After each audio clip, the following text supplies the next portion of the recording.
Nitwa Professor Ntirenganya Faustin, ndo muganga ubaga nkaba n'umwarimu muri kaminuza y'u Rwanda. Urakoze cyane Professor Faustin. Muri iyi minsi indwara ya kanseri yibasiye abantu benshi ku isi ndetse no mu Rwanda, by'umwihariko abantu benshi bafite kanseri y'ibere. Ese mu by'ukuri iyo ndwara iraterwa n'iki muganga? Kanseri y'ibere ubundi nta kintu kizwi gitera, gusa hari ibintu byinshi bizwi byongera ibyago byo kwirwara. Umuntu ashobora kubishyira mu byiciro. Hari ibiterwa n'imisemburo, hari ibiterwa n'imibereho, hari ibiterwa n'uruhererekane mu miryango.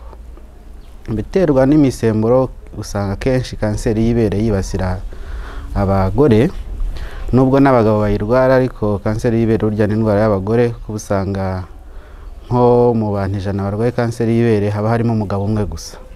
Kuvuga rero imisemburo, cyane cyane imisemburo y'abagore, ni bimwe byerekanye ko byongera ibyago byo kurwara kanseri y'ibere. Iyo misemburo se mugani, imisemburo iba mu mubiri w'umugore nituruka hanze niyi? Ni imisemburo isanzwe iba mu mubiri w'umugore, twitwa za estrogen na za progesterone. Ni imisemburo isanzwe ya kigore. Yego n'abagabo barayigira, ariko ku rwego ruri hasi. Niyo mpamvu hariho batarwara kanseri y'ibere cyane. Rero nkivuga ko ibyo byongera ibyago byo kurwara kanseri y'ibere, iyo turebye imibereho usanga akenshi imibereho ubu ngubu turi uko igenda isi iba umudugudu, usanga abantu basa nkaho babaho kimwe. Nibyo twita kubaho nk'abanyaburayi cyangwa se westernization uko bivuga mu Cyongereza. Ugasanga ibiryo turya, ugasanga uburyo twitwara, igihe tubyarira, umubare w'abana tubyara, ugasanga ibyo byose biragenda bijya kumera nk'iby'abanyaburayi. Bituma rero hari za risike zimwe na zimwe ziyongera bitewe n'ubwo buryo bwo kubaho. Reka dusubire inyuma gato ndetse tunagaruke kuri icyo wavuze mu misemburo iba mu muntu, cyane cyane mu bagore ariko no mu bagabo rimwe na rimwe. Hanze aha baravuga ko iyi miti abagore bakoresha mu kuboneza urubyaro, cyane cyane turiya dupira two mu kaboko, ngo byaba biri mu byongera iyo misemburo, umugore akaba yarwara kanseri. Ibyo nibyo muga? Icyo cyari igitekerezo cyari gihari, ariko ubushakashatsi bwa vuba buri kwerekana ko ibyo atari byo. Ni ukuvuga kuringaniza urubyaro ntabwo byerekanye ko ari mu bimwe bituma abantu barwara kanseri y'ibere. Ubu uko imiti ikorwa usanga bikorwa mu buhanga bwinshi, ku buryo icyo baguha kitakongerera risike. Uvuze rero ko n'imibereho ya none ishobora gutuma, iri mu bituma abantu barwara indwara ya kanseri. Utubwira imirire, utubwira uburyo abantu babyara, ariko ntabwo nsobanukiwe neza. Yego, reka wenda tubitandukanye tuhereye ku mirire, tuze no kujya ku bijyanye no kubyara. Imirire ubundi hari kubyibuha cyane byerekanye ko byongera risike yo kugira kanseri muri rusange. Muri kanseri y'ibere rero nabyo ntabwo yasigaye inyuma. Ubushakashatsi buhari burerekana ko abantu bagiye bagira ibyago byo kubyibuha, cyane cyane bakabyibuha kare, ni ukuvuga bakiri batoya, hagana mu gihe cy'ubugimbi cyangwa mu minsi ya mbere y'ubukure. Usanga mu mibare dufite mu barwaye kanseri y'ibere usanga ari benshi. Icyo gihe rero kibashyira, tucyongeramo nka risike.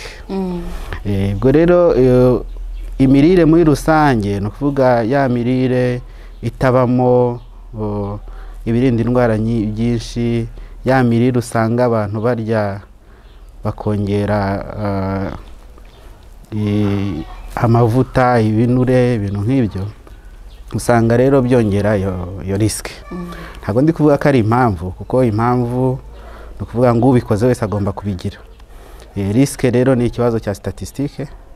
Risike ni ukuvuga ngo nubikora birakongerera ibyago, ariko hari ababikora ntibarware.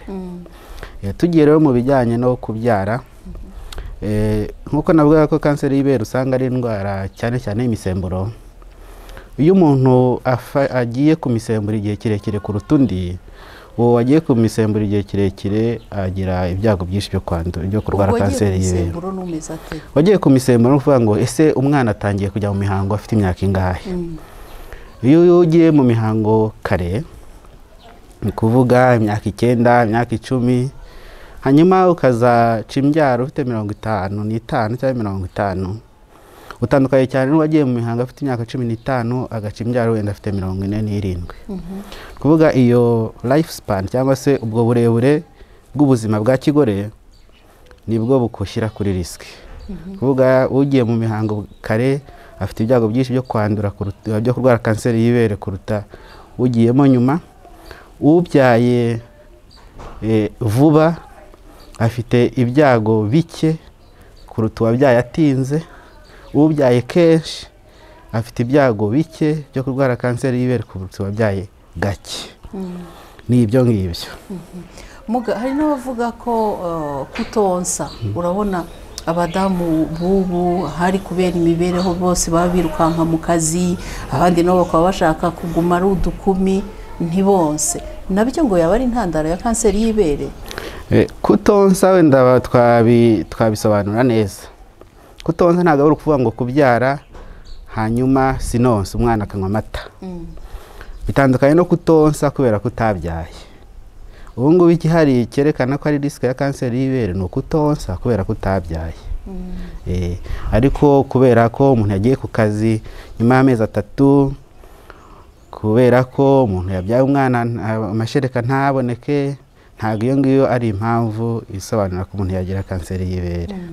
Niba rero nkumvishije neza, ngira ngo n'abadukurikiye kugira ngo basobanukirwe neza, ni ukuvuga ngo iyo umuntu atinze kubyara cyangwa ntabyare ni impamvu yatuma agira ibyago byo kurwara kanseri y'ibere. Ni impamvu yongera ibyago byo kurwara kanseri y'ibere, kuko burya umugore we wese icyo byago aba bifite akivuka. Ubundi burya umugore umwe mu bagore 10 agira kanseri y'ibere mu buzima bwe. Ubundi ni kanseri rero urumva ikunda kubaho cyane ku bagore. So ibyo byose rero turimo tuvuga ni ibyongera ibyo byago, ariko kuba umugore gusa nabyo ni risk yo kugira kanseri y'ibere. Hanze rero baravuga n'ikintu cya stress cyangwa guhangayika mu Kinyarwanda, nabyo ni impamvu Dr. Guhangayika ni ikibazo ku buzima muri rusange, ariko ntabwo ari ikibazo kiri specific kuri kanseri y'ibere. Urakoze cyane rero Dr. Aho rero ngira ngo iyo ndwara ibera mbi akenshi usanga twivuza ari uko twabonye ibimenyetso. Ese muga abadukurikiye cyane cyane igitsina gore dutegereza ibimenyetso, ni iki kandi cyakubwira ko ushobora kuba urwaye iyo ndwara? Bigenda gute? Icyo ni ikibazo cyiza. Nibyo abantu benshi iyo baza kwivuza kubera ko babonye ibimenyetso, ariko n'ibimenyetso nabyo ntibaza kwivuza ariko bakibibona. Hari byinshi babanza gukora, hari abantu benshi babanza kuganira nabo, abenshi ugasanga barabwira amakuru atariyo, bakabwira iby'amafumbi, bakababwira n'ibindi byinshi binyuranye bituma abantu batinda kuza kwa muganga. Kanseri y'ibere ni indwara bundi itangira kuza kare ku bantu bamwe na bamwe. Usanga hari abayirwara bakiri bato cyane, nk'abafite imyaka 18 gusubiza hejuru. Iza kenshi ziri kanseri z'uruhererekane mu miryango. Ni kanseri mbi zihuta. Kuvuga kanseri zose zirwarwa n'abagore bakiri batoya. Abagore bakiri batoya turavuga abagore bakibyara bakijya mu mihango, abo twita premenopause. Ni indwara, ni kanseri zihuta. Zisaba rero ko umuntu akenshi ataza kwa muganga aruko ayirwaye, ahubwo aza kwa muganga kugira ngo bamurebere nimba nta kibazo yaba afite. Nibyo twita screening. Ariko screening nta nubwo itangirira kwa muganga gusa. Ushobora no kubitangirira mu rugo iwawe. Uri wenyine. Ibyo bita kwisuzuma. Kwisuzuma ni ukuvuga ni uburyo bwawe wisuzuma ibere ryawe buri munsi uko ugiye gukaraba, cyangwa se igihe cyose uboneye okaziyo yo kureba ku mabere yawe wakwiye kuyamenya. Ku buryo hari uburyo bwo gusuzuma ibere uhereye ku ruhande rumwe ukazenguruka ibere buhoro buhoro ukandakanda wumva nimba nta kabazo karimo. Wumvise ibere ryawe harimo akabyimba cyangwa ukumva hari utuntu tutareshya cyangwa ukumva harakubabaza, byaba byiza uhise ujya kwa muganga noneho bakakurebera byimbitseho. ibyo ni byo twita kwisuzuma. Ibyo rero bikorwa, tubisaba ko bikorwa n'abagore bose tutitaye ku myaka bafite.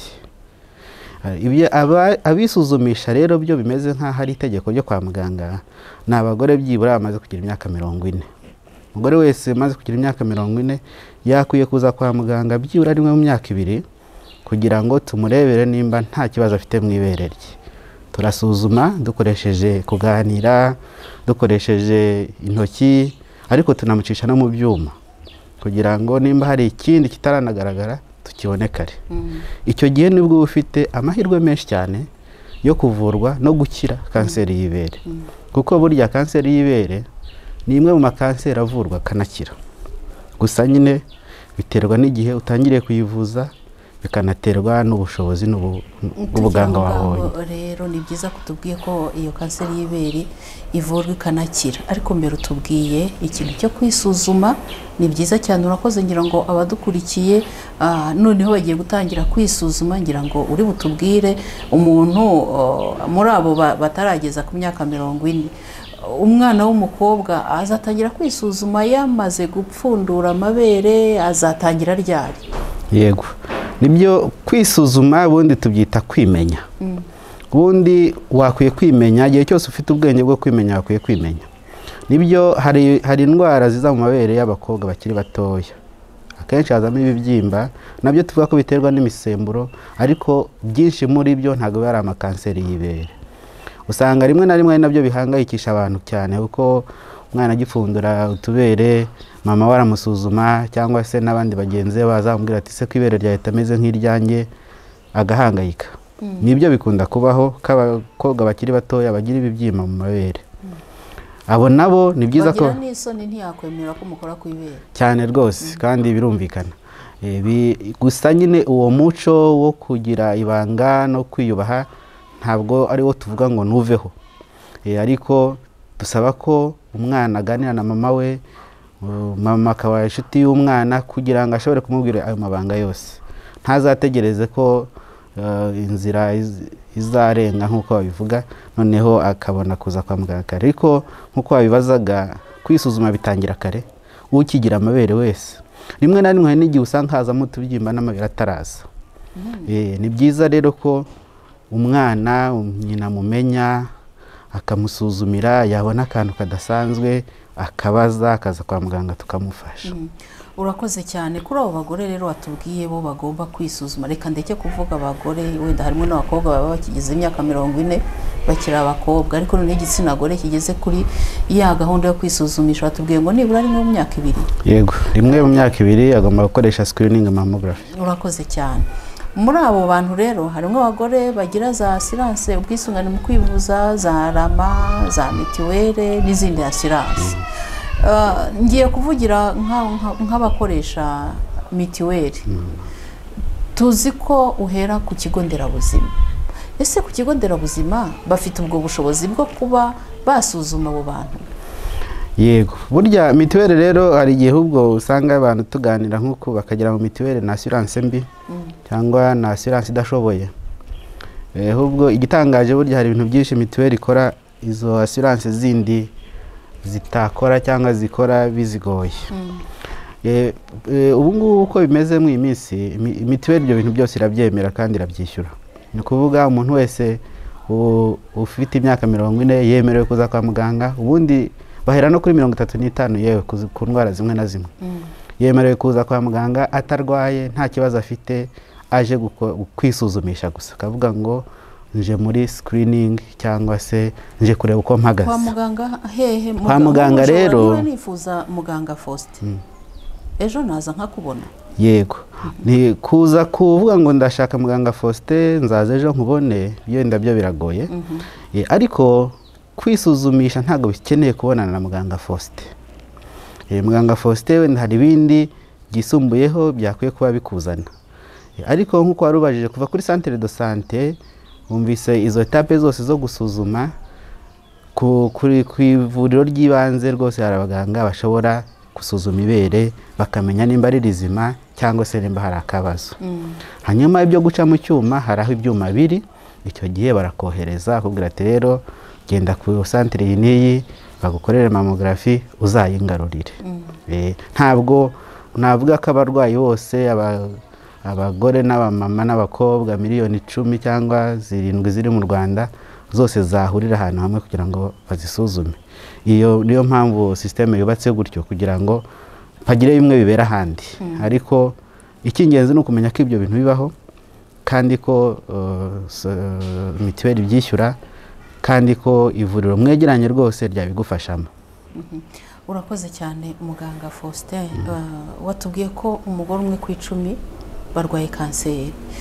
Mu minsi yashize wasangaga abanyarwandakazi bafashwe n'iyo ndwara birukira hanze mu Buhinde, mu Bushinwa, ugasanga udafite ubushobozi avuga ati ngewe byanjye birarangiye. Muganga uri umwe mu baganga bita kuri iyo ndwara, mufite ubushobozi bwo kuyivura? Urakoze. Nyako wenda iki turaza kukiganiraho byimbitse. Nagira nkosore gato, ntabwo umwe mu bagore 10 arwaye kanseri y'ibere. Umwe mu bagore 10 arwara kanseri y'ibere mu buzima bwe. Nyega ko iyo nuance ni nziza kuyishyiramo ko wahita ukora iyo coupe transversale ukavuga ati wenda mu Rwanda hari abagore miliyoni barwaye kanseri y'ibere kandi atari byo. Icyo warubajije rero cy'ubushobozi, nibyo bundi muri rusange navuga ngo yego, ubushobozi bwo kuvura kanseri y'ibere burahari mu Rwanda. Ubundi yo kuvura kanseri y'ibere ni ibintu bisabwa ibintu byinshi, ni ibintu bikorwa n'abaganga bo banyuranye. Duhereye mu gusuzuma, dusuzumisha ubumenyi,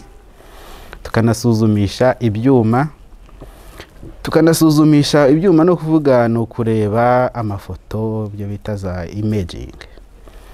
Ibyo byose kuva kuri ecography, ama x-rays, ama scanner, za MRI yewe zirahari mu Rwanda. N'abaganga babisoma bifite ubushobozi cyane rwose. N'abaganga babisoma neza barahari.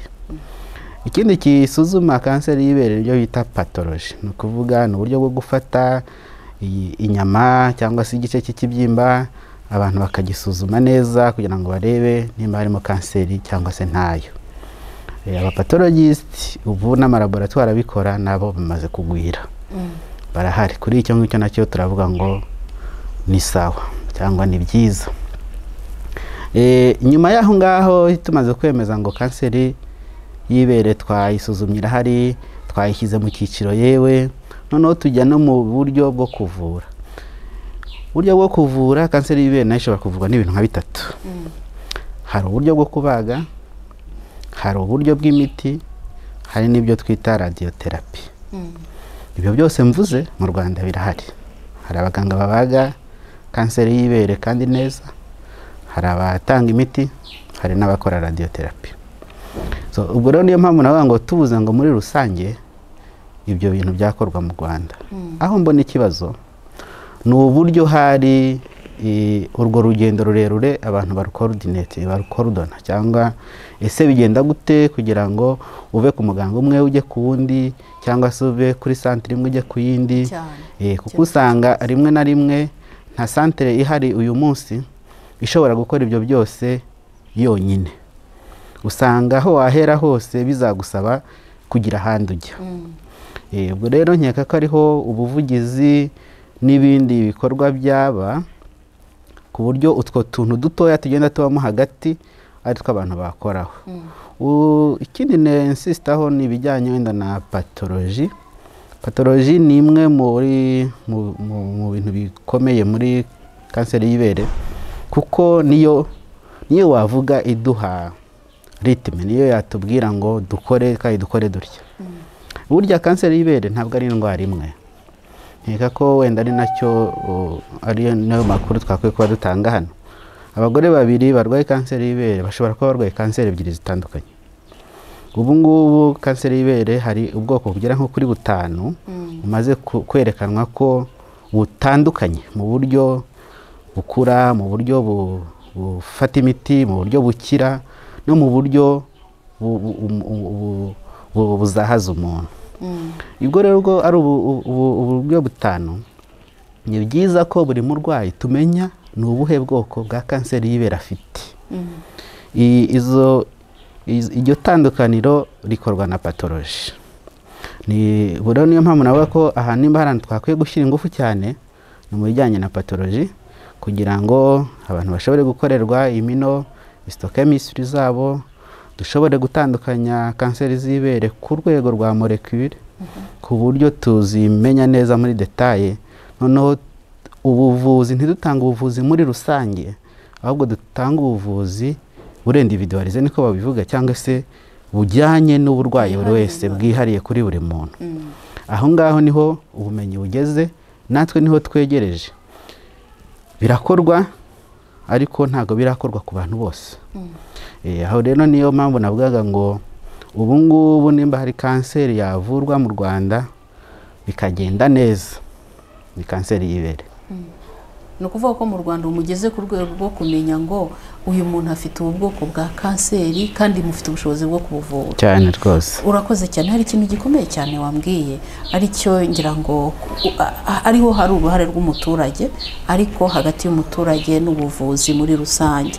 Uti izo nzira umuntu anyuramo, ngiye ku kigo nderabuzima bumvisemwo kakabuye mu ibere, wenda bambwiye dufate ndi umuturage wa Kicukiro, barambwiye ngo jya i Masaka, ngiye i Masaka barambwiye ngo uzajye kubonana na muganga Faustin CHIK. Muganga Faustin anshize kuri rendez-vous yo muri 2022. Urabizi nawe hari abaganga, hari abo ntavuze hano nko ku bitaro bya Kanombe n'urugero, kugira ngo uzamubone biba bikomeye cyane. Icyo kibazo se ko mwumva umuturage nta rundi ruhare tubifitemo, cyakemuka gute nkawe mu muganga? Urakoze. Ngira ko icyo kintu twakwiye kukiganira neza kugira ngo tutagira aho tuyoba. Nibyo twakoze ubushakashatsi, ngira ngo ibyo byo wenda ndabivuga kuko ni paper, no ubushakashatsi twakoze kandi twanapubliye, twashyize ahagaragara, abantu bashaka gusoma basoma. Tureba ni ikipe yanjye n'abandi turi kumwe twabikoze. Twarebaga ese umuntu utangiye urugendo rwo kwivuza kanseri y'ibere, cyari specific kuri kanseri y'ibere, kugira ngo azagere ku munsi tuzamubaga bimutwara igihe kingana iki. Turafata abarwayi benshi, tuganira nabo, tugenda tufata amakuru. Nibyo twasanze ari igihe kirekire kuko igihe mpuzandengo cyo bita moyenne cyari hafi y'amezi nk'3. Hari bamwe bari bafite igihe wenda ukwezi n'igice, hari abandi bari bafite amezi 8, amezi 9. Urumva nyine ni kinini kuri kanseri y'ibere. Ariko uko wabivugaga, ni nkeka ko ikibazo aho kiri ni uburyo wenda abaganga dufite n'umubare w'abarwayi dufite, ese tubihuza dute? Niba uko wabivugaga kanseri y'ibere ntabwo ari indwara ivurwa n'umuntu uwo ari we wese. Hari abaganga bakora ibya rusange. Ibya rusange ni ukuvuga ukaba waza bakagusuzuma, hanyuma banajya kugusuzuma nk'uko babivugaga bakumva ufite akabyimba mu ibere, hanyuma bakakohereza aho uca mu cyuma. Ibya rusange biba birangiye. Noneho yuje ugaca mu cyuma, bakakurebera akabyimba, bakavuga ati aka ni akabyimba, ndabona wenda harimo utumenyetso ko kaba kanseri. Ibyo ntabwo biba bihagije. Ugomba noneho kujya kuri wa muganga ushobora gufatamo tisi. Gufatamo tisi ni ukuvuga gufata akanyama kaba gatoya cyangwa kanini, noneho bakagapima. Gufatamo tisi bishobora gukorwa ahantu henshi, ariko naho si henshi cyane, kuko bisaba umuganga ubaga byibura. Noneho ku gatisi bakazakajyana muri laboratoire kuri ba pathologist navugaga. Mu minsi yashize twari dufite aba pathologist wenda batarenga 5 muri iki gihugu. Ubu ko kaminuza y'u Rwanda yigisha bamaze wenda kugera hafi 7, 8. Ariko urumva nabo ntago ari benshi cyane ku buryo wagenda ubasanga muri buri bitaro. Ni ukuvuga ngo za sample zose z'igihugu ziraza zigakoranira aho hantu hari abantu 5 cyangwa bangahe, bagatangira bakazi processing. Usanga nka turnover byo bita kugira ngo wakire ikizamini ubone igisubizo. Muri pathology hari igihe byageraga nko ku kwezi, ariko ubu byaragabanutse nabyo wenda biri nko mu cyumweru iminsi 10. Urumva nabyo ni uko ubushobozi bugenda bwiyubaka, igihugu gishyiramo ingufu, cyigisha abantu, gishaka ibikoresho, biragenda biza. Nyuma y'icyo gihe iyo ibisubizo bya pathology bibonetse, nibyo bajya muri za scaneri, muri za radiography bakakurebera, tukamenya ngo umuntu twabaga cyangwa ntitwamubaga. Twamuze ngo tuzamubaga. Abaga nabo hari uburyo bwinshi bwo kubaga. Nk'ubu ngubu dusigaye dufite radiotherapy. Ntabwo bikiri ngombwa ko umuntu wese urwaye kanseri y'ibere akurwaho ibere. Hari uburyo bwinshi bwo kubaga ku buryo ibere rigumaho. Ikibazo gihari ni uko abantu bashobora gukora ubwo buryo ntabwo ari benshi, baracyari bakeya. Iyo ari bake rero usanga ari abantu batari munsi y'ababiri batatu, usanga bigoye ko abarwayi bose bazabona iyo serivisi kandi bakayibona ku gihe nyacyo. Iyo umurwayi mubwiye uti rero nibyo kanseri yawe irihuta, ariko ntiwategereza ko tuzagushyira kuri randevu yacu, wareba n'undi muganga. Abarwayi bagira rimwe na rimwe bahitamo kuvuga ati nibyo reka ngende kuko nta kundi byagenda, undi akavuga ati oya nzategereza. Ibyo byose ni utuntu abantu bagomba kugenda barebaho. Ku masantere atanga imiti nayo si menshi, usanga nk'imiti ya kanseri myinshi iboneka i Butaro. Santere ya Butaro ni idufasha cyane mu bijyanye na medical oncology, ni kuvuga ibyo gutanga imiti. Abarwayi benshi 90% tuboherezayo, ko nk'aha iwacu muri CHK ntabwo dutanga imiti ya kanseri. Kanombe yatangiye kugerageza, ariko nayo iri kubikora ku barwayi cyane cyane bafite izindi assurance ziri privé, nubwo bari kureba uburyo na mituweli ibyo bintu byayigeraho. Faisal ni kimwe. Usanga rero urumva tugeze mu buryo bwo kuvura biragenda biba bitoya. Biba bitoya rero nimba umuhanda ari mutoya kandi abantu bagomba kuwucamo, bageraho bakabyigana byanze bikunze. Urakoze cyane mugangira ngo abo tubwiye hari ibyo bijonjoreyemo, hari n'ingamba bafashemo. Ariko nanone iyi ni indwara igira ingaruka cyane, haba ku buzima bw'umuntu, haba no ku muryango. Nk'umuganga ariko reka tugaruke ku buzima bw'umuntu. Dusa n'abasoza, uratubwira izo ngaruka n'uburyo tugomba kwifata. Yego. Wenda ntangire mu byo nahereho kare, kanseri y'ibere ni indwara ikunda kubaho. Bisaba ko abantu bagira ubwo bushake no kumva ko ibyiza ari uko ivurwa ikanamenyekana kare cyane. Iyo yamenyekanye kare, ni kuvuga kare no kuvuga kugeza wenda ku rwego rwa 3, ko ubundi tuyicamo ibyiciro nka 4. Ku rwego rwa 3 kanseri y'ibere gifite amahirwe menshi yo gukira. Ni ukuvuga rero kuva uri ku rwego rwa mbere akira neza byoroshye kuruta uri ku rwego rwa 2, uri ku rwego rwa 2 akira neza byoroshye kuruta uri ku rwego rwa 3. Urwego rwa 4 ntabwo rukira, nubwo rudakira ariko ntibisobanura ko rutavurwa. Urwego rwa 4 umuntu aba yatangiye kuzana ibisebe, yivuze urwego rwa 4 ngengiro. Urwego rwa 4 ntabwo ari ukurebesha ijisho gusa. Urwego rwa 4 dushyiramo ibintu nka 3 kugira ngo tuvuge urwego. Icya mbere tureba ikibyimba ukwacyo uko kingana, bita T cyangwa T. Nabyo tubishyira mu nzego nyinshi. Noneho tukareba ese kanseri mu bijyanye n'uturemangingo dutoya twita ganglion igeze hehe. Ese yaba muri ganglion zo mu kwaha harimo kanseri zingana zite. Hanyuma nyuma yaho tukareba n'icyo bita ma cyangwa se hari ahandi hantu yagiye mu zindi nyama za kure. Ibyo byose ibyo bibazo tumaze kubisubiza, umurwayi tumushyira mu cyiciro. Hari kombinezo nyinshi yazasaba wenda kubishushanya kugira ngo abantu babibone. Noneho tukavuga ati uyu ari mu cyiciro cya mbere, ari mu cya kabiri, ari mu cya 3A, ari mu cya 3B, mu cya 3C cyangwa ari mu cya 4. Navugaga rero icyiciro cya 4 kari cyo uyu munsi ubuvuzi budafitiye ubushobozi bwo gukiza. Kuvuga se ubuvuzi bwo mu Rwanda ni ubuvuzi muri rusange. Aho wajya hose uri mu cyiciro cya 4 ntago wakira. Gusa kudakira bitandukanye no kutavurwa. Nkuko nabivugaga hari uburyo bwinshi, bisaba ibintu byinshi kugira ngo ikire. Ni indwara itavurwa umunsi umwe. wenda ndatanga iyo message kuko mbona abarwayi benshi bavuye mu bice byinshi by'u Rwanda, umumama umukecuru araza abizi bakamubwira ati rero mama urwaye kanseri y'ibere, agatagira ngo urahita umuha utunini nka 2 cyangwa 3 nkuko umuntu amuvura malaria ahita nakira. N'urugendo rurerure ariko burya rusaba ko n'umuryango n'abavandimwe bagushyigikira. Rimwe na rimwe mbwira mama baba baje kundeba nti uyu munsi ntituganira, ndashaka ko tuzaganira uri kumwe n'umugabo. Suko hari ikindi byongera, ariko mba ngira ngo urwo rugendo agira umuntu barufatanya. Mba ngira ngo ibyo mubwira, kuko hari igihe ubwira umuntu ukagira ngo arakumva, ariko kubera iryo hahamuka nuko guhungabana biterwa n'iyo diagnostic akazajya yikiriza ariko atumva.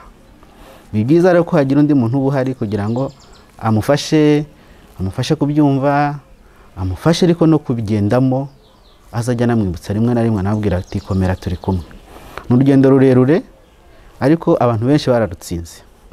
Njya mbona ubuhamya bwiza bw'abamama twavuye hashize imyaka 5-7 baza kumbwira ati muganga warakoze, banza kumbwira ati meze neza, nyuma yo kurwara kanseri y'ibere ubuzima burakomeza. Ntabwo ari sentence y'urupfu, ntabwo umuntu aba gukatiye urupfu, rwose ni indwara nk'izindi zose kandi iravurwa bikagenda neza. Muga urakoze cyane, reka dusoreze kuri aka kantu kagira gati abantu benshi baca intege abarwaye kanseri y'ibere, bikaba byatuma n'umuntu ativuza cyangwa adakomeza kwikurikirana, bavuga ngo abaganga barakubeshya. Niyo yakubwiye ngo wakize, ibere rigitiye ahantu iri mu gutwi, yagiye mu ruti rw'umugongo, byihorere nyuma y'imyaka 10 uzisanga wongeye kurwara. Ayo makuru yavugaho iki muganga? Ibyo nanjye njya mbyumva. Rimwe na hari byinshi wenda twazakorera ikindi kiganiro cyo kureba ibyo abantu bavuga kuri kanseri y'ibere. Nibyo hari abantu benshi bagira ubuhamya bubi, ariko nkeka ko rimwe na rimwe umuntu afata histoire personnelle akagira ngo niko n'abandi bose bibagendekera, bitewe wenda naho yanyuze, bitewe n'uwo yahuye nawe, bitewe n'uko byamugendekeye. Nibyo hari abantu uba wumva ngo ntibazanakubage, nibakubaga izahita ikwira ahantu hose.